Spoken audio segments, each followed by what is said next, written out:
बहू का तकिया कलाम। सिद्धि की एक आदत थी। उसे इंग्लिश के शब्दों को अपनी हर बात के बीच में बोलने का बड़ा शौक था, खास तौर से स्टॉप। स्टॉप मम्मी जी, ये क्या कर रही हैं? बिल्कुल स्टॉप हो जाइए। कितनी बार कहा है कि किचन में कुछ भी सामान इधर उधर करने से पहले पूछ लीजिए। अरे क्या स्टॉप स्टॉप करती रहती है। तेरा बस चले तो पूरी दुनिया स्टॉप करा दे। और हाँ, सामान इधर उधर नहीं, मैं बस ये देख रही थी कि चीनी कहाँ है। चाय पीने की तलब थी।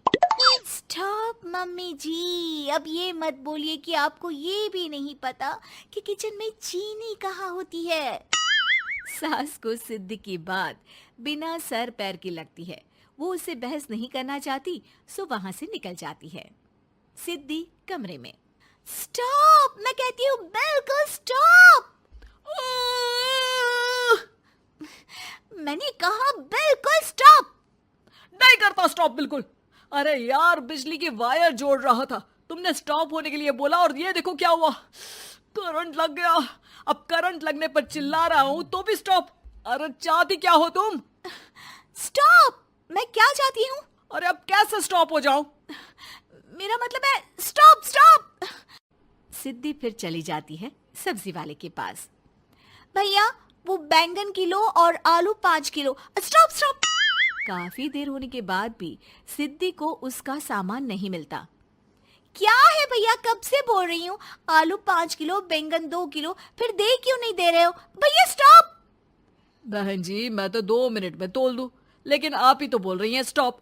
अब इतनी तो अंग्रेजी हम भी जानते हैं ना कि स्टॉप का मतलब होता है कि रुक जाओ, तो रुक गए भाई।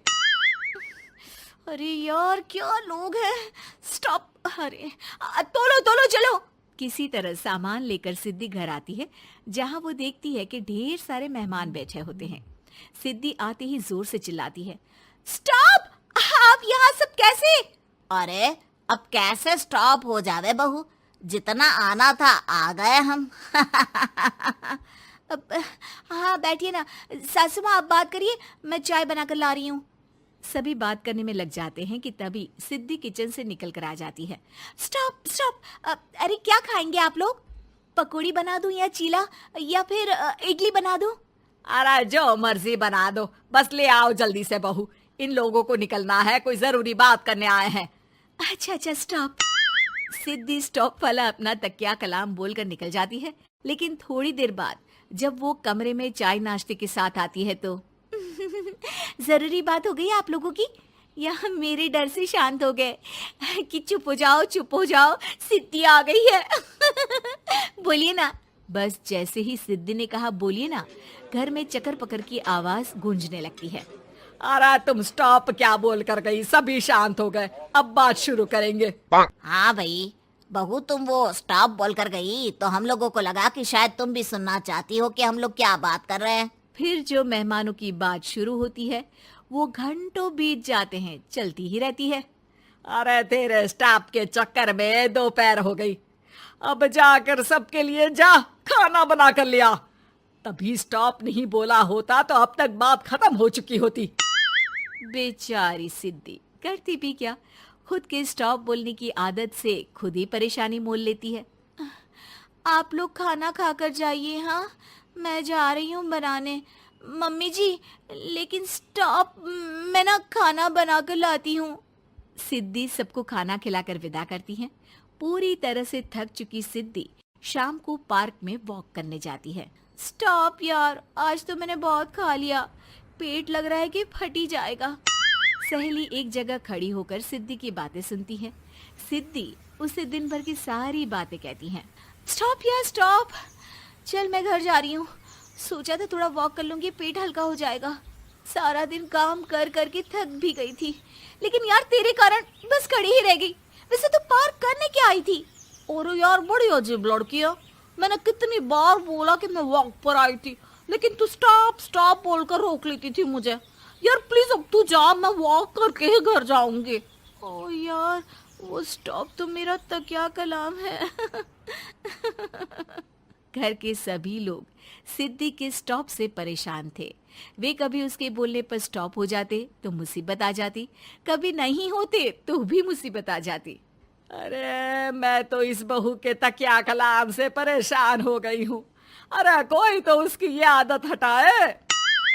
देखो माँ, ये जो आदत होती है ना, जब तक खुद की जान पर न बन जाए आदत छूटती नहीं। अरे उसकी जान पर बनाए उससे हमें क्या, हम लोगों के लिए तो ये परेशानी का कारण बनती ही जा रही है। उधर सिद्धि खुद सोचती है, अरे यार, पहले बाजार से देर, फिर दिन का सारा खाना, और फिर पार्क में मैं टहल भी नहीं पाई। क्या करूं? इस तकिया कलाम के कारण मैं खुद ही परेशानी झेल लेती हूँ। एक काम करती हूँ, आज से सोच समझकर बोला करूंगी। बहू स्कूटी उठाती है और निकल जाती है, लेकिन जैसे ही वो बीच चौक पर पहुंचती है, स्कूटी फिसल जाती है और वो नीचे गिर जाती है। हाय रे, कोई तो बचाओ, किसने टक्कर मार दी मुझे? कितना दर्द हो रहा है, कोई तो डॉक्टर के पास लेकर चलो। स्टॉप। बस जैसे ही बहू स्टॉप बोलती है, सारे वहीं रुक जाते हैं। बड़ी घमंडी औरत है, एक तो हम बचा रहे हैं, ऊपर से देखो स्टॉप बोल रही है। स्टॉप, कोई नहीं है क्या इस पूरे शहर में? बहू अपने तकिया कलाम की रट लगा कर रखती है। स्टॉप, कोई है? कोई स्टॉप?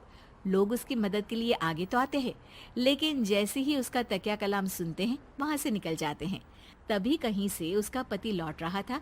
वो बीवी को रास्ते में पड़ा देख हैरान रह जाता है। अरे तुम यहाँ, कितनी चोट लगी है तुम्हें? पति आसपास खड़े लोगों पर गुस्सा हो जाता है। आप लोगों को दिखाई नहीं दे रहा कि मेरी बीवी को चोट लगी है? कोई भी नहीं है जो उसे उठाकर बिठा सके? अरे भाई साहब, कोई क्या मदद करे इस महिला की?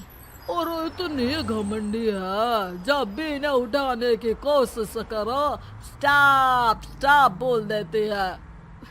स्टॉप! ये क्या बोल रहे हैं आप लोग? मैं पिछले आधे घंटे से दर्द सह रही हूँ। स्टॉप! पति समझ जाता है कि मामला क्या है। वो सर पर हाथ रख लेता है, लेकिन जल्दी ही बीवी को डॉक्टर के पास ले जाता है। ओह, इन्हें तो बहुत ज्यादा चोट लगी है। आप लोगों ने इन्हें लाने में कुछ ज्यादा ही देर कर दी है। रुकिए, मैं चेक करता हूँ। डॉक्टर जैसे ही बहू के पास पहुँचता है। हाँ तो मैम, कहाँ चोट लगी है आपको? यहाँ? स्टॉप! डॉक्टर देखते देखते अचानक रुक जाता है। अब भी स्टॉप? अरे नहीं नहीं डॉक्टर साहब, अब तो सपने में भी स्टॉप नहीं बोलूंगी।